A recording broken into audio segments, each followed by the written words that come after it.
নমস্কার, আমি জুলফিকার আলী। আপনারা দেখছেন বেঙ্গল নিউজ আপডেট। দীর্ঘদিনের ঐতিহ্য এখনও বজায় রয়েছে বামনগোলায়। প্রথা মেনে এবারও বুধবার অনুষ্ঠিত হলো নৌকা বাইচ প্রতিযোগিতা। মোট 10টি নৌকা এই প্রতিযোগিতায় অংশগ্রহণ করে। টাঙ্গন নদীর বুকে অভিনব এই বাইচ দেখতে সাধারণ মানুষের উৎসাহ ছিল চোখে পড়ার মতো। তবে এবারের এই প্রতিযোগিতায় দূষণমুক্ত টাঙ্গন গড়ে তোলার বার্তা তুলে ধরেছে প্রশাসন।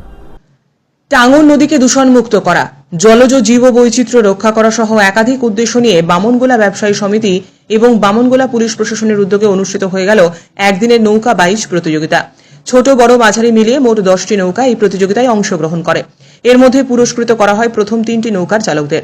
অভিনব এই বাইচ প্রতিযোগিতাকে কেন্দ্র করে নদীর দুধারে বসেছিল হাজারো মানুষের পাশাপাশি অনুষ্ঠানে উপস্থিত ছিলেন বামনগোলার বিডিও মনোজিৎ রায়, মালদা জেলা পরিষদের সদস্য অশোক সরকার, পূর্ণিমা বারুই দাস, গাজল পঞ্চায়েত সমিতির সদস্য দীপঙ্কর হালদার, নমামি গঙ্গে প্রকল্পের জেলা আধিকারিক সুব্রত দাস সহ আরো অনেকে।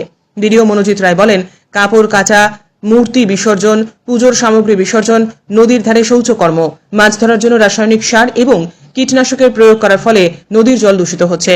শুধু তাই নয়, নদী সংলগ্ন বিভিন্ন কলকারখানায় দূষিত জল টাঙ্গনে পড়ছে। এই নদী যখন গঙ্গার সঙ্গে মিলিত হচ্ছে তখন দূষিত হচ্ছে গঙ্গা নদীও। এর প্রভাব পড়ছে মানুষ এবং জীবজন্তুর ওপর। এই সম্পর্কে সচেতন করতেই এলাকার মানুষজনদের নিয়ে নৌকা বাইচ প্রতিযোগিতার আয়োজন করা হয়েছিল। যদিও এই প্রতিযোগিতা দীর্ঘদিন ধরে চলে আসছে, তবুও এবারের প্রতিযোগিতায় একটি অন্য বার্তা তুলে ধরতে চেয়েছে প্রশাসন।